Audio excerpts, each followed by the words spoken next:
Selamat siang, Kak Truli dan teman-teman. Perkenalkan kami dari kelompok They, Them, It, alias The, Them, It.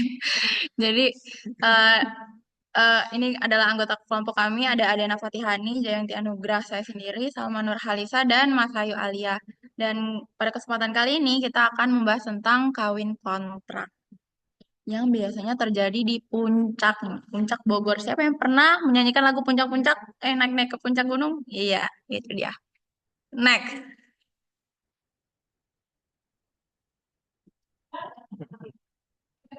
Oke, yang pertama kita bahas dulu sebenarnya apa sih kawin kontrak? Apakah sama dengan kontrakan? Mungkin karena ada jangka waktunya ya. Jadi aku izin baca dulu definisi yang di sini. Kawin kontrak atau kawin mut'ah merupakan pernikahan sementara yang disepakati melalui kontrak antara dua pihak untuk jangka waktu tertentu tanpa niat komitmen jangka panjang. Praktik ini sering terjadi di daerah wisata seperti Puncak dan melibatkan turis asing serta warga lokal. Meskipun dilakukan dalam bentuk perjanjian, kawin kontrak sering dianggap kontroversial karena bertentangan dengan norma hukum, sosial, dan agama, serta dapat mengandung unsur eksploitasi terutama terhadap perempuan. Nah, kalau teman-teman notice ada kawin kontrak atau kawin mut'ah. Mut'ah itu apa? Kalau aku boleh jelasin sedikit, mut'ah itu dari artinya adalah penghibur gitu.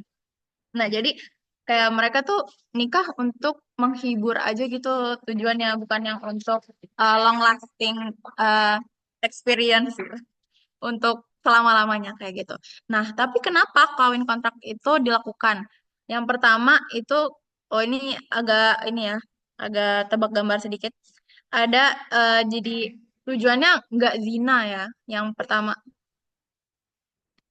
Belum. Oh sih ya yang itu nggak zina. Jadi eh, turis-turis yang dari Arab, dari mana itu ke puncak itu pengen memenuhi kebutuhan biologisnya, tapi nggak mungkin nggak bawa pasangan atau gimana. Nah, itu mereka melakukan kawin kontrak dengan perempuan setempat dengan dalih biar nggak zina. Tapi kan eh, berbeda ya. Nanti kita bahas tentang perbedaan kawin kontrak juga dengan kawin yang biasa di Islam juga atau di perspektif lainnya. Terus ada juga alasan yang kedua yaitu tentang ekonomi. Nah, di sini ada pelengkap gitu ya dari turisnya punya ekonomi kemampuan ekonomi yang lebih dan dari perempuan lokalnya juga membutuhkan gitu. Jadi kawin kontrak ini masih dilakukan sampai sekarang masih ada. Terus juga socially accepted, maksudnya bukan accepted juga ya, maksudnya kayak di masyarakat puncaknya itu mereka masih menormalisasi dan menganggap itu biasa aja kayak gitu. Jadi kawin kontrak ini masih langgeng sampai sekarang karena mainly tiga hal ini. Nah, awalnya atau sejarahnya di eh, puncak itu menjadi destinasi rekreasi populer untuk orang Arab lewat cerita mulut ke mulut dari 1980-an. Nah, itu udah menjadi destinasi yang populer tuh di puncak karena hawanya dingin, berbeda dengan di Arab sana yang panas kayak gitu. Terus juga di Indonesia itu kan mayoritas Muslim sama, jadi mereka nggak khawatir, nggak worry tentang makanannya, tentang culture yang terlalu berbeda kayak gitu. Makanya puncak menjadi destinasi yang populer dari mulut ke mulut. Nah, dari rekreasi keluarga awalnya bergeser jadi rekreasi sendiri nih. Udah tahu di puncak itu eh, enak, terus juga orangnya ramah-ramah, dan ternyata ada yang pernah ditawarin gitu. Ditawarin kayak untuk kawin kontrak, dan itu jadinya bergeser dari rekreasi keluarga jadi dengan tujuan yang berbeda kayak gitu. Nah, mulai banyak yang menggeser tujuan mereka dari rekreasi keluarga menjadi rekreasi sendiri, akhirnya mulai difasilitasi oleh masyarakat sekitar. Eh, jadi banyak yang eh, menjadi mucikarinya atau kayak penyedia perempuan untuk kawin kontrak. Juga ada yang menyediakan informasi di mungkin di Money Changer. Nanti akan dibahas lebih lanjut di section narasumber. Terus juga akhirnya ya, kawin kontrak di puncak ini sudah menjadi rahasia umum. Nah, ini awalnya itu eh, apa ya? Munculnya kawin kontrak itu di kampung Arab atau yang juga dikenal dengan warung kaleng di Cisarua, Bogor. Oke, nah baik. Selanjutnya kita akan bahas lebih lanjut nih tentang spesifiknya nih tentang kawin kontrak. Jadi pertama-tama siapa sih yang sebenarnya terlibat di kawin kontrak? Nah, jadi kalau berdasarkan hasil wawancara kami dengan masyarakat masyarakat setempat dan juga narasumber, jadi di dalam kawin kontrak tuh ada tiga tokoh utama yang bisa terlibat. Pertama ada para perempuan lokal, terus ada para laki-laki Arab, dan ada juga yang disebut dengan mudir. Jadi ya perempuan-perempuan lokal ini mereka adalah subjek dari kawin kontrak, dan mereka kebanyakan ya seperti namanya lokal, mereka kebanyakan datang dari daerah sekitar puncak. Ada yang dari biasanya paling banyak tuh dari Cianjur, dan eh, mereka ini berdasarkan hasil obrolan kami dengan narasumber ternyata mereka dari beragam jenis umur dan latar belakang. Ada yang masih, bahkan ada terkadang kasus di mana perempuannya ini masih bawa umur, tapi dia mengaku-ngaku umurnya bahwa dia sudah di atas 18 tahun, dan ada juga yang sudah eh, 20-an tahun ke atas dan lain sebagainya. Nah, dan untuk laki-laki Arab biasanya buat laki-laki Arab ini identik dengan apa yang biasa disebut sama warga setempat tuh baba. Jadi baba ini adalah panggilan untuk laki-laki Arab Parubaya yang udah berumur, dan biasa mereka tuh hidup sendiri, dan mereka datang ke eh, puncak ini dengan tujuan untuk rekreasi atau liburan. Tapi untuk laki-laki Arab ini biasanya tidak terbatas kepada para baba aja. Kadang tuh juga banyak laki-laki Arab dari beragam latar belakang, kayak misalnya dari negara-negara Arab seperti Monaco, terus Saudi Arabia, Arab Saudi, dan lain sebagainya. Dan mereka juga dari segala kalangan umur pun juga ada. Cuman biasanya kawin kontrak ini identiknya dengan para baba. Dan terakhir ada yang kita sebut sebagai mudir. Jadi semua mudir ini semacam muncikari untuk kawin kontrak. Nah, dan fun fact adalah mudir ini adalah sebutan untuk petinggi di dalam pondok pesantren. Nah, jadi si mudir ini biasanya laki-laki ya. Mereka adalah pihak yang menghubungkan di antara para perempuan lokal ini dengan para laki-laki Arab, dan mereka juga biasanya bersama dengan sindikatnya yang memfasilitasi proses kawin kontrak ini. Nah, jadi tapi sebenarnya gimana sih cara kawin kontrak itu terjadi? Nah, jadi di sini ada tahapannya. Biasa pertama-tama tuh ada ya laki-laki Arab yang biasa sedang berlibur di Indonesia, dan mereka menghampiri kawasan Puncak Bogor atau yang Kampung Kaleng tadi. Dan ini biasa terjadi di masa-masa liburan tuh.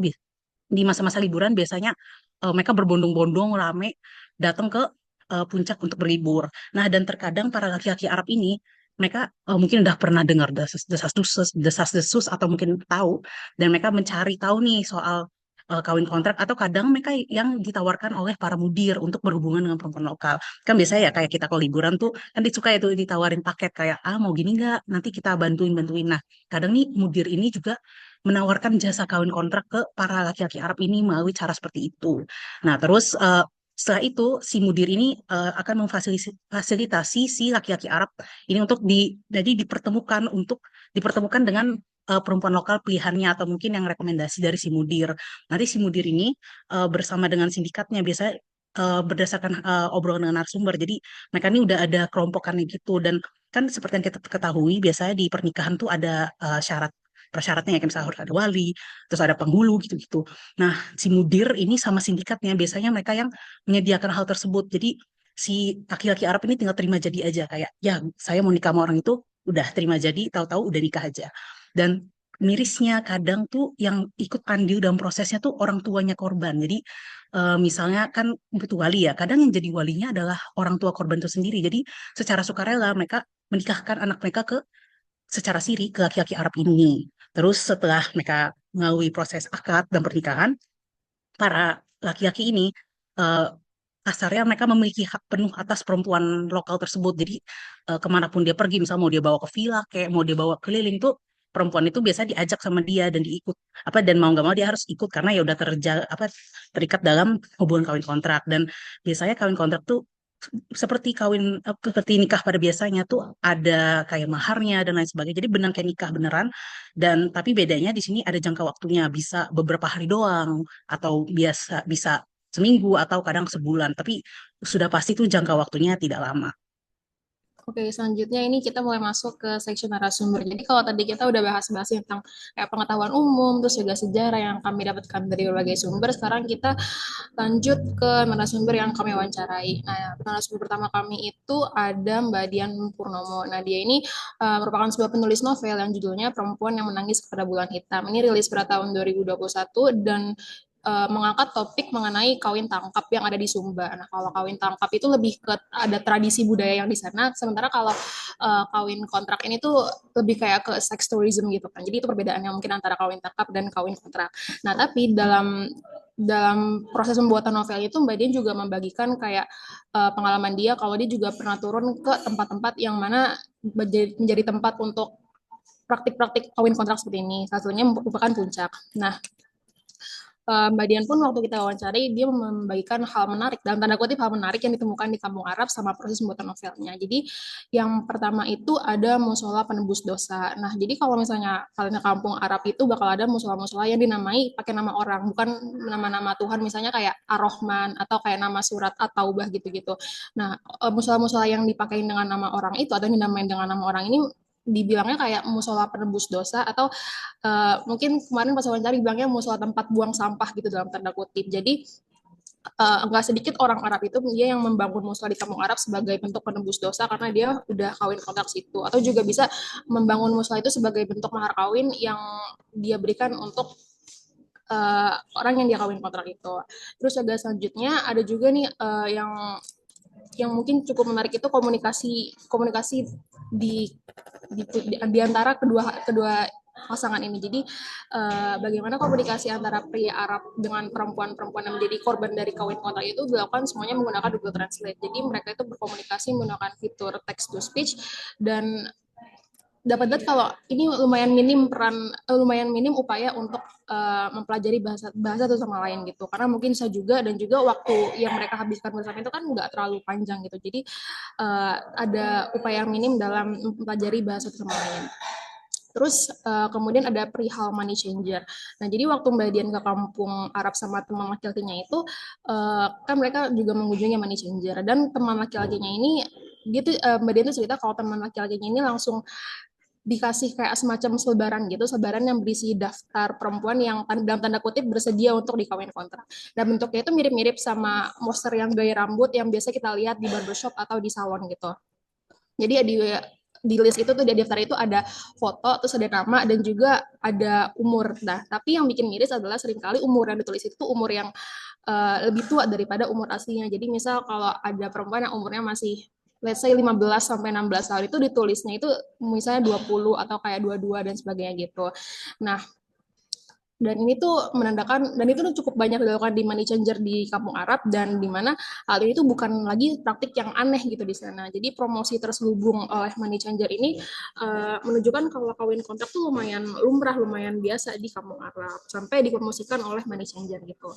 Nah, selanjutnya juga Mbak Deni mengucapkan kalau praktik kawin kontrak ini tentunya praktik yang jelas-jelas merugikan perempuan, karena eksploitasinya itu juga bukan hanya di seksual tapi juga ekonomi, karena kan seperti yang di Mas Ayu udah bilang kayak ini tuh juga didorong gitu oleh keluarganya. Jadi perempuan-perempuan ini diberikan ekspektasi untuk memenuhi kebutuhan ekonomi dari keluarganya juga. Jadi ada suatu tekanan di mana perempuan ini harus menyambung ekonomi, itu juga harus memenuhi kebutuhan keluarganya dan sebagainya.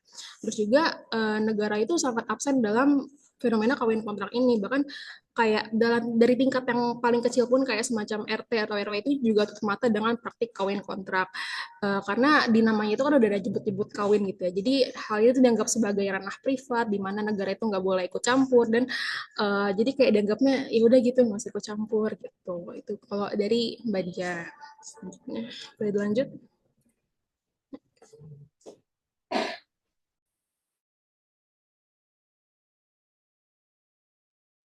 Oke, berikutnya ada narasumber kedua. Oke, di narasumber, oke, aku cerita aja ya. Jadi narasumber kedua ini kita secara nggak sengaja wawancara mereka. Jadi kita melakukan turun lapangan ini setelah kita kuliah dan kita tiba-tiba ke puncak dan kita lapar, dan waktu kita di jalan puncak itu setelah Taman Safari Bogor itu langsung mulai banyak tempat-tempat yang berkenaan dengan ornamen-ornamen yang berkaitan dengan Arab, kayak ada tulisan-tulisan Arab, restoran Arab dan sebagainya. Nah, kita kebetulan stop di suatu ruko-ruko. Nah, ruko-rukonya ini tuh semuanya berkaitan dengan berbau Arab itu. Jadi ada restoran, ada supermarket, ada tour and travel, ada hotel juga. Nah, punya orang Arab. Dan kita kebetulan makan di situ dan tanya-tanya ke tetehnya. Jadi yang pertama ada topik wisatawan Arab di Puncak.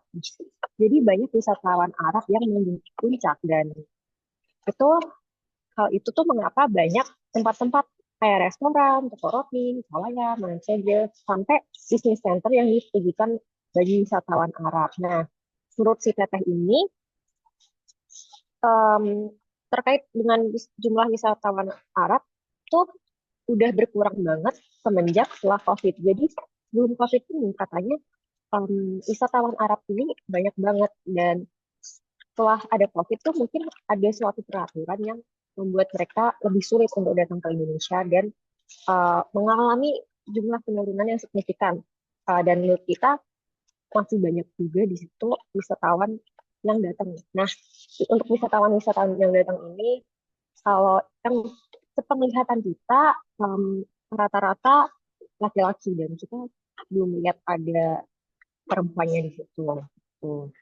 Terus tetehnya juga cerita kenapa sih orang Arab milih Puncak yang tadi disampaikan sama Anti. Puncak tuh tempatnya dingin. Terus hal lainnya itu, jadi sebelum mereka pindah ke Puncak, zaman dulu itu orang Arab datangnya ke Thailand. Cuma kalau Thailand mungkin ada kendala bahasa sama makanannya juga nggak halal dan kalau di Indonesia ini cari makanannya yang halal tuh lebih banyak dan juga em, orang Arab ini kurang suka sama makanan selain Arab. Jadi kayak tadi di Puncak itu banyak tempat makan Arab dan lain supermarket Arab yang isinya beneran barang-barang dari Arab itu karena mereka cuma suka sama rasa-rasa yang familiar sama mereka gitu. Terus selain itu kita juga tanya gimana sih kalau wisatawan Arab ini biasanya cari penginapan atau lainnya. Terus kalau tur tetehnya itu mereka dapat info penginapan dan lain-lain itu dari supir yang mereka semua pada saat itu. Tuh. Terus lanjut lagi, kita juga tanya ke tetehnya terkait kawin kontrak. Nah, terkait kawin kontrak ini, kalau menurut tetehnya biasanya pelakunya ini adalah laki-laki paruh baya yang udah pensiun dan mereka jalan jalan sendiri ke Indonesia dan akhirnya mereka melakukan kawin kontrak ini. Nah, terus perempuan yang menjalin kawin kontrak ini kalau berdasarkan kata tetehnya ini nggak cuma yang dari Cisarua Bogor, tapi juga orang-orang dari Cianjur. Nah, dalam melaksanakan pernikahannya ini, pelaku tuh pelanggarannya tuh nggak cuma di KUA dengan sederhana, enggak, tapi mereka juga menyelenggarakan pesta pernikahan yang besar kayak pernikahan pada umumnya karena orang Arab sendiri suka sama hal-hal yang bermewah gitu.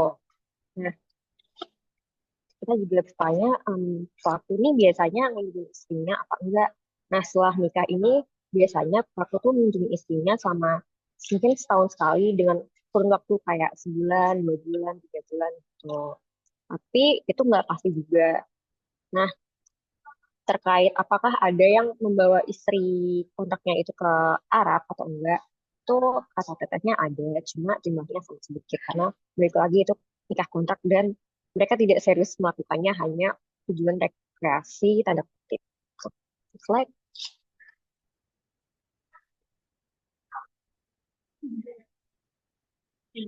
oke, ini mungkin ada beberapa gambar yang kita ambil dari sana ya.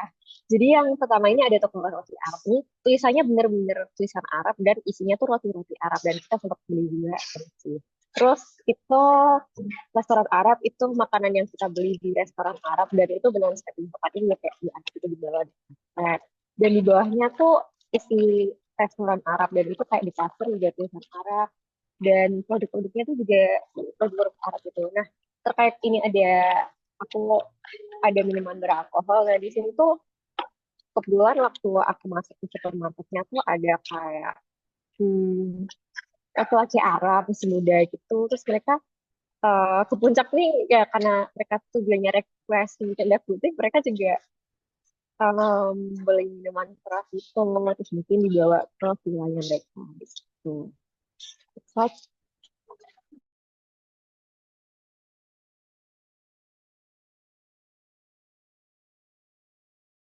Oke, selanjutnya mulai masuk ke perspektif-perspektif yang kelompok kami gunakan untuk melihat beberapa aspek dari kawin kontrak ini. Jadi yang pertama ini ada perspektif dari feminis. Nah, perspektif feminis ini juga memiliki perdebatan gitu mengenai kawin kontrak yang notabene kan 11-12 dengan prostitusi. Walaupun emang konteks yang enggak sepenuhnya sama, tapi masih ada konteks eksploitasi seksual yang dimiliki oleh keduanya. Jadi ada yang pertamanya ada dari feminis liberal. Jadi feminis liberal ini kan seperti yang kita ketahui dan kita pernah pelajari juga kalau dia ini cukup memberikan penghormatan pada kebebasan individu untuk memilih identitas diri sendiri dan juga ekspresi dalam masyarakat. Dan ini juga turut mempertimbangkan apa yang menjadi pilihan dari perempuan atau yang menjadi pilihan dari masing-masing individu gitu. Nah, kalau mengenai kawin kontrak itu feminis liberal mungkin lebih melihat bahwa ya walaupun itu bukan pekerjaan yang ideal bagi perempuan tapi tetap dinilai dapat menyambung ekonomi dan menyejahterakan hidupnya kan itu yang dipilih oleh perempuan tersebut gitu. Kalau dia nggak bekerja demikian mungkin dia bisa aja dia berada dalam titik yang lebih buruk daripada di titik ekonomi yang lebih buruk daripada yang sekarang gitu. Sementara itu feminis radikal ini dia ya bertanya balik, nah apakah itu beneran pekerjaan yang dipilih oleh perempuan tersebut? Gimana kalau misalnya dia itu nggak punya pilihan lain atau mereka itu nggak pernah terekspos oleh akses akan pilihan lain jadi dan kayak pokoknya intinya gimana kalau misalnya pilihan itu tuh bukan merupakan sesuatu yang terpikirkan gitu oleh perempuan tersebut karena dia nggak pernah mendapatkan akses untuk atau mendapatkan luxury untuk berpikir demikian. Nah begitu. Jadi lebih menekankan lagi kalau pilihan-pilihan perempuan itu terbataskan. Nah, selain itu feminis radikal tuh juga berpikir kalau kemampuan perempuan untuk bereproduksi itu merupakan hal yang berharga bagi perempuan. Jadi di masyarakat yang patriarkal itu seenggaknya perempuan itu memiliki hal yang mungkin dapat dibilang hal kebanggaan untuk dapat bereproduksi, untuk dapat menghasilkan keturunan gitu. Dan hal itu yang membuat laki-laki itu kan masih bergantung dengan perempuan gitu kan. Karena kalau nggak ada perempuan ya laki-laki juga mau buat keturunan dari mana gitu. Nah, tapi kalau dengan adanya kawin kontrak ini dapat dilihat kalau misalnya bahkan kemampuan perempuan untuk bereproduksi itu pun masih dieksploitasi oleh laki-laki, yang mana berarti perempuan itu belum bisa dibilang benar-benar bebas. Perempuan itu masih terkekang oleh opresi dari laki-laki. Karena kawin kontrak ini kan merupakan upaya pengambilan kontrol perempuan atas tubuhnya oleh laki-laki. Yang kembali lagi menegaskan bahwa adanya hubungan yang opresif gitu. Di mana perempuan itu nggak akan sepenuhnya bebas ketika laki-laki masih mengontrol dan mengeksploitasi kemampuan bereproduksi yang sekiranya dalam masyarakat patriarkal ini itu merupakan satu-satunya hal yang masih dapat dibanggakan atau hal yang paling berharga bagi perempuan itu. Ya, lanjut boleh.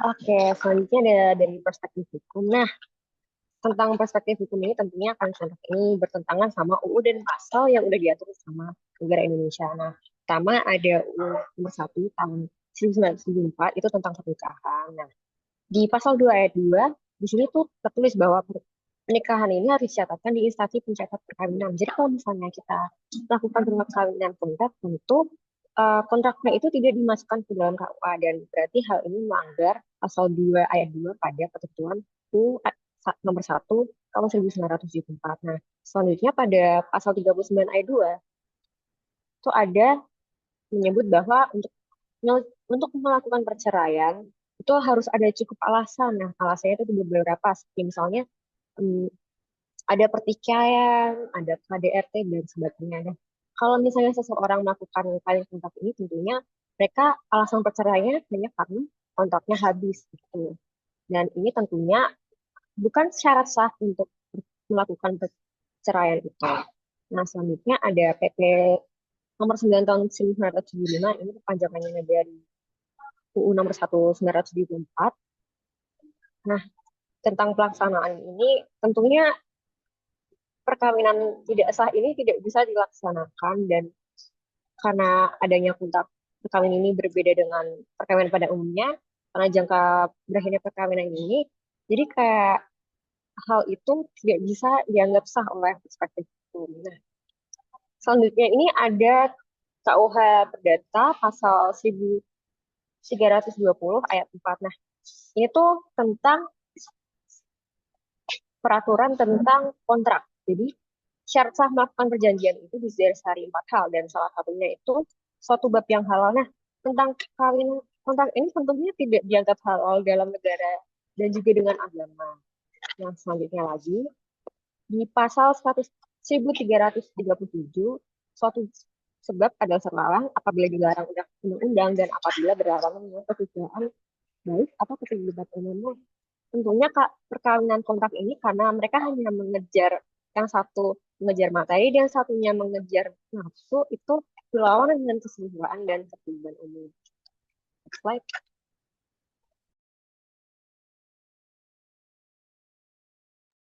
Nah, selanjutnya kita bakal bahas perspektif agama, tapi di sini agama Islam ya, karena uh, menyangkutnya sama agama Islam karena yang pelaku dan ya pelakunya deh dari Arab gitu. Nah, di sini konsep pernikahan kalau dari agama Islam itu seharusnya dilakukan sebagai bagian dari ibadah, menyempurnakan sebagian dari agama gitu. Pernikahan dalam Islam dilakukan dengan asas-asas seperti kesukarelaan, persetujuan kedua belah pihak, kebebasan memilih, kemitraan suami istri, dan selama-lamanya. Nah, kalau dari asas-asas yang dari kesukarelaan sampai kemitraan suami istri ini sebenarnya uh, kalau dilihat-lihat ada ya di kawin kontrak ini, tapi kalau ada asas yang nggak ada yaitu selama-lamanya. Nah, kalau kawin kontrak kan cuman ke some period of time gitu ya. Nah, itu udah nggak memenuhi asas pernikahan dalam Islam, makanya nggak termasuk pernikahan yang sah gitu. Nah, di MUI juga merespon tentang fenomena kawin kontrak di puncak ini dengan Fatwa nomor 35 IMX 1997 itu yang dikeluarkan pada tanggal 25 Oktober 1997 yang menetapkan bahwa nikah mut'ah itu adalah haram dan pelaku nikah mut'ah itu harus dihadapkan ke pengadilan sesuai dengan peraturan perundang-undangan yang berlaku. Nah, berkaitan juga dengan kawin kontrak ini ada dalil dari Al-Quran surat Al-Mu'minun ayat 5 sampai 7. Artinya itu adalah waladzina hum li furujihim ya udah, nggak usah baca itunya. Tapi baca aja artinya, dan orang yang memelihara kemaluannya yang ayat ke-6 kecuali terhadap istri-istri mereka atau hamba sahaya yang mereka miliki, maka sesungguhnya mereka tidak tercela. Tetapi barang siapa mencari eh, di balik itu artinya adalah zina dan sebagainya, maka mereka itulah orang-orang yang melampaui batas. Nah, di sini di klasifikasi apa ya, disebutin itu spesifik istri-istri mereka atau hamba sahaya yang mereka miliki. Karena nikah mut'ah ini udah nggak termasuk eh, kepada nikah yang diakui oleh agama Islam, maka perempuan yang dinikahi secara mut'ah itu bukan istri yang sahnya dari mereka, maka itu nggak termasuk di ayat ini gitu. Ayat ini yang bolehin mereka untuk memelihara kemaluannya kayak gitu. Nah, jadinya itu udah termasuk zina gitu. Boleh di next.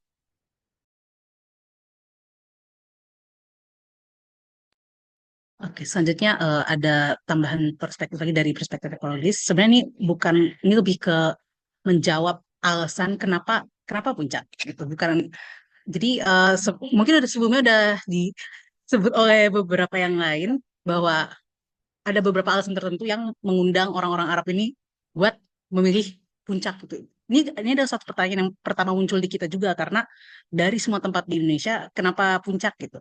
Dan berdasarkan hasil yang kita itu dapatkan dari narasumber dan juga yang kami baca-baca, pertama adalah sebenarnya ada dua alasan utama, yaitu pertama ada kecocokan dengan budaya setempat dan kedua ada iklim dan lingkungan yang mendukung.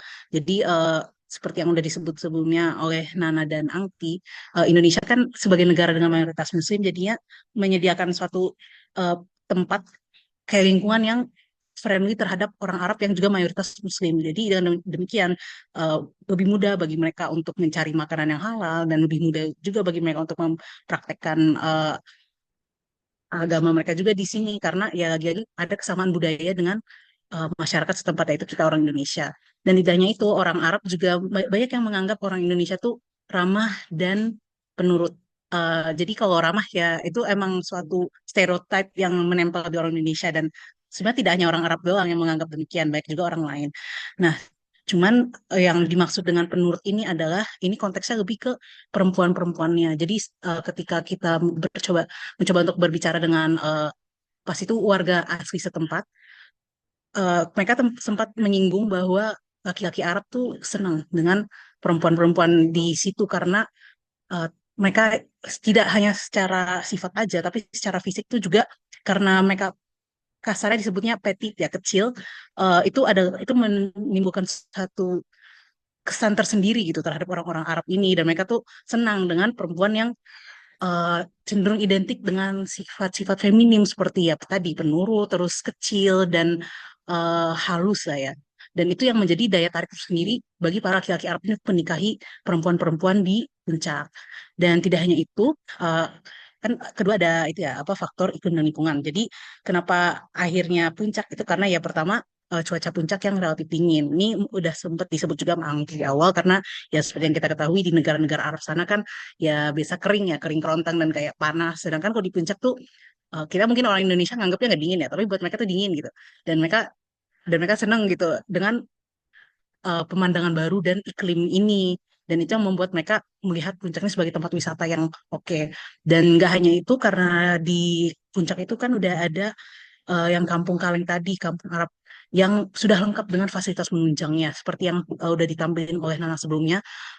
Kan kita bisa melihat ya ada foto-foto semacam kayak tempat pembelanjaan dan juga makanan, bahkan kayak barang sehari-hari yang dari Arab tuh udah ada di sana dan orang-orang Arab ini sangat senang dengan eh, apa ya bahasanya apa yang seperti di rumah gitu what it feels like home gitu dan mereka tuh senang karena di puncak ini karena sudah ada kampung Arabnya jadi lebih mudah gitu buat mereka untuk berlibur lah di sana karena udah lengkap semua hal yang mereka butuhkan dan karena lagi-lagi ini juga berhubungan di sana karena udah banyak turis Arab maka dari itu banyak layanan tuh yang emang sudah diperuntukkan untuk mereka kayak contohnya ketika kami berbicara dengan orang di sana rata-rata dari mereka tuh sudah bisa paham bahasa Arab dan mereka memang sudah ibaratnya mengkondisikan diri mereka untuk bisa memfasilitasi orang-orang Arab ini dan itulah yang membuat orang-orang Arab itu juga senang ke sana. Oke, next.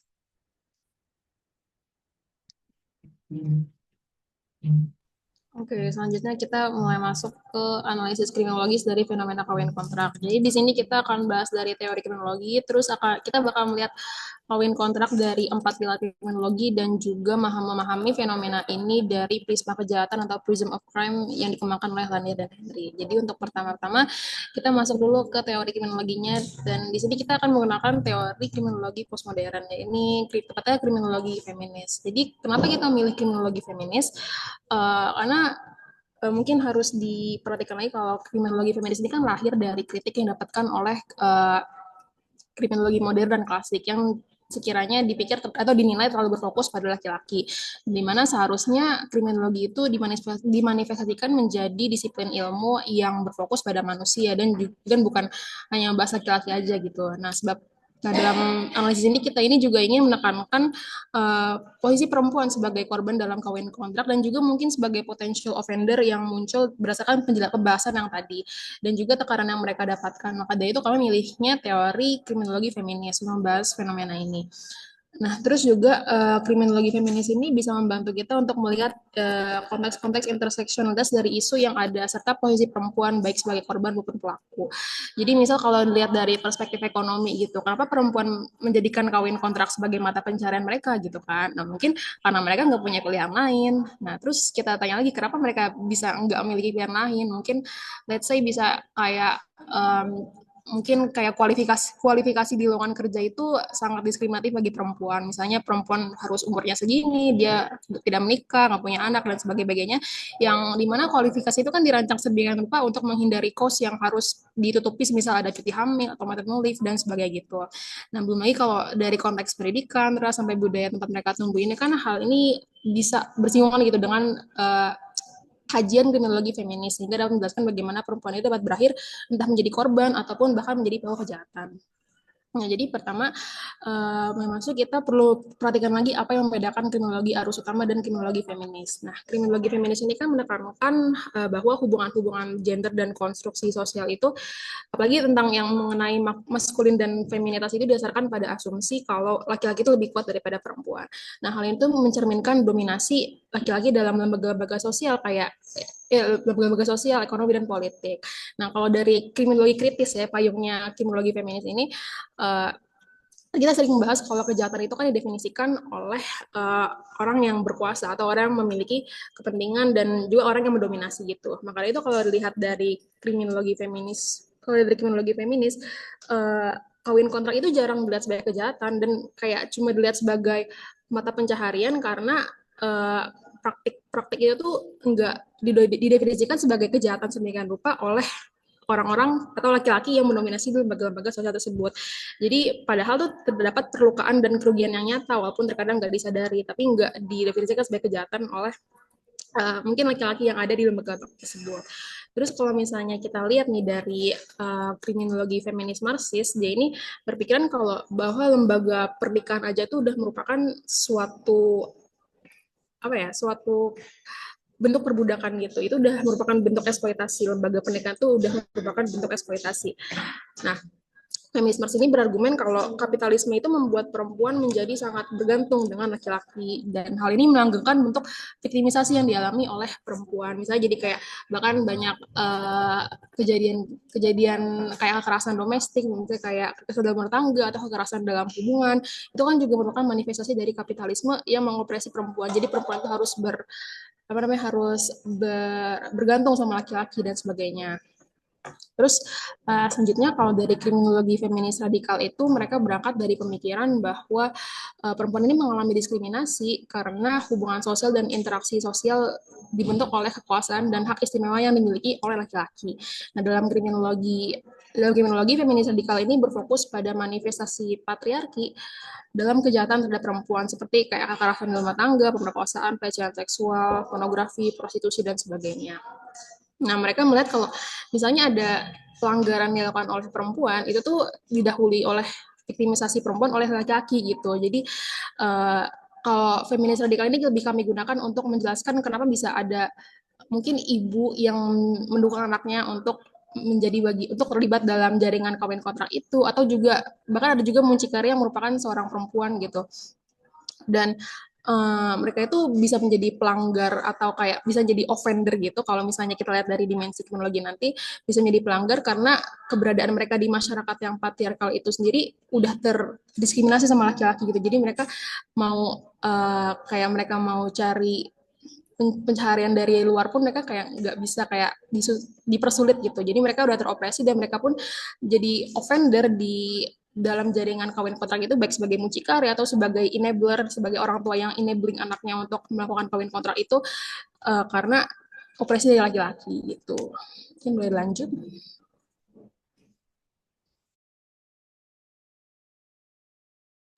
Oke, next mungkin kita mau share tentang 4 dimensi kriminologi di kawin kontrak ini. Yang pertama ada kejahatan. Di sini ada tentang prostitusi juga, kawin kontrak kita lihat sebagai prostitusi dan semacam human trafficking karena uh, perempuan-perempuan di puncak itu dijajakan gitu sama mudir atau mucikarinya ditawarin gitu sama turis, makanya kita um, melihat itu sebagai semacam human trafficking. Dan pelakunya di sini ada turis Arab yang melakukan kawin kontrak dan juga ada mucikari yang terlibat atau yang disebut mudir, wali nikah abal-abal. Kalau tadi misalkan ada yang disebut wali nikah itu biasanya orang tua, ada juga yang wali nikahnya itu asal kenal aja orang lain gitu. Jadi wali nikah abal-abal juga sampai calo yang terlibat. Calo tuh as in misalkan orang-orang yang menyediakan informasi mengenai mucikari yang bisa memprovide perempuan-perempuan yang bisa dikawin kontrakkan atau ya calo yang langsung menjajakan perempuannya kayak gitu. Terus di sini korbannya kita lihat di perempuan yang melakukan kawin kontrak walaupun mereka tidak menyadari dari ceritanya Mbak Dian tadi yang langsung berdiskusi dengan korban kawin kontrak ini mereka kadang tidak melihat diri mereka sebagai korban gitu. Jadi kita tulis sebagai walaupun mereka tidak menyadari gitu. Lalu reaksi masyarakat di sini kita lihat mereka masih melanggengkan, masih setuju, membiarkan dan menganggap kalau kawin kontrak itu biasa aja gitu terjadi di sekitar mereka. Boleh di next mungkin Mas Hayu.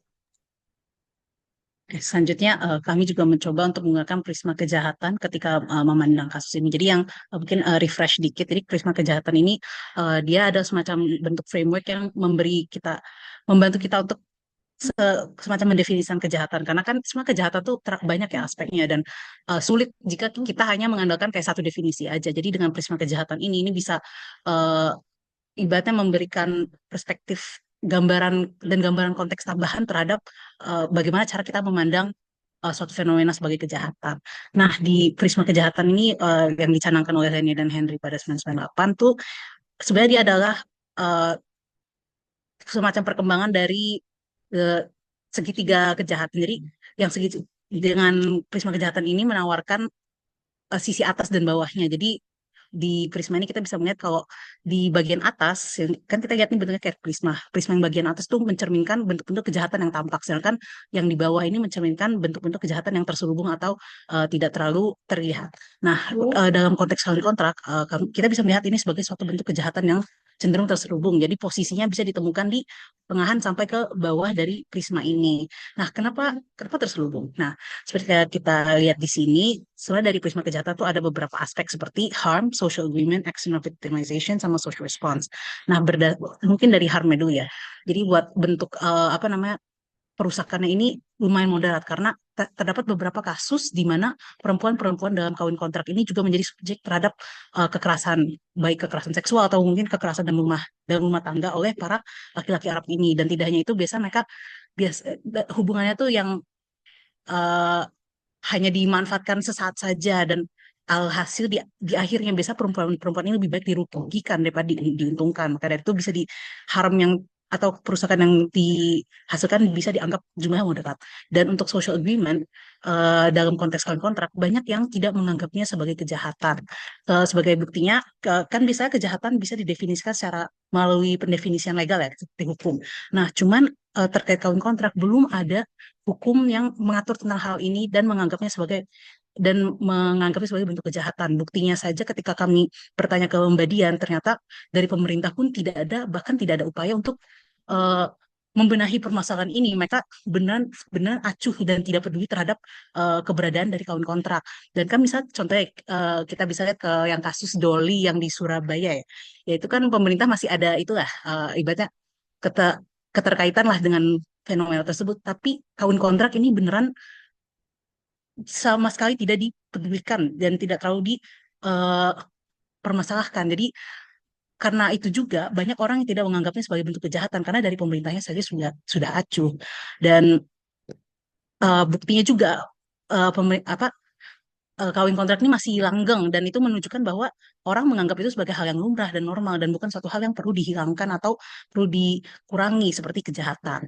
Dan selanjutnya ada juga dari aspek extent of victimization karena di sini korbannya kebanyakan adalah perempuan secara individu karena mereka mereka yang menikah kan mereka menikah ya satu orang aja ya. Jadi tapi jumlahnya banyak walaupun yang terdampak tuh mungkin secara individu karena beda-beda ya orang yang mungkin setiap perempuan yang menikah ada apa namanya pengalaman tersendiri tapi biasa hanya dirasakan oleh dirinya sendiri. Dan terakhir social response ini berkaitan dengan masyarakat lagi.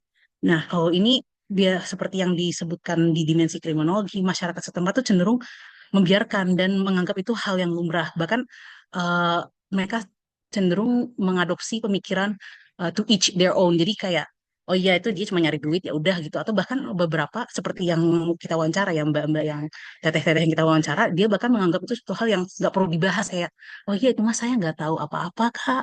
Itu ya udah gitu aja pokoknya mereka seperti menghindari topik tersebut jadi emang mereka cenderung tidak peduli dan tidak ingin mencari tahu lebih dalam atau mencoba untuk membenahi topik tersebut jadi ya berikut adalah secara garis besar bisa disimpulkan bahwa kawin kontrak ini jika kita lihat melalui prisma kejahatan merupakan kejahatan yang cenderung terselubung dan ya posisinya bisa dilihat ada di pertengahan sampai ke bawah dari prisma tersebut. Oke, selanjutnya. Oke, jadi ada kesimpulan. Jadi kawin kontrak ini adalah fenomena sosial yang dilatar belakangi oleh tekanan ekonomi yang dihadapi oleh perempuan. Dan hal ini juga beririsan dengan kejahatan yang oleh masyarakat ini tidak dianggap sebagai kejahatan karena dilihat sebagai salah satu mata pencaharian. Nah, kejahatan tersebut tidak dianggap sebagai kejahatan karena jika ditinjau dengan perspektif kritis, hal ini didefinisikan sebagai kejahatan karena laki-laki mendominasi lembaga sosial, ekonomi, politik, dan lainnya. Kontrak tersebut ini melibatkan perempuan dan laki-laki yang membuat kontrak dengan imam materi bagi perempuan dan tujuan tertentu sesuai perjanjian bagi sang pelaku. Dan hal ini tentunya adalah bentuk kontrol laki-laki terhadap perempuan.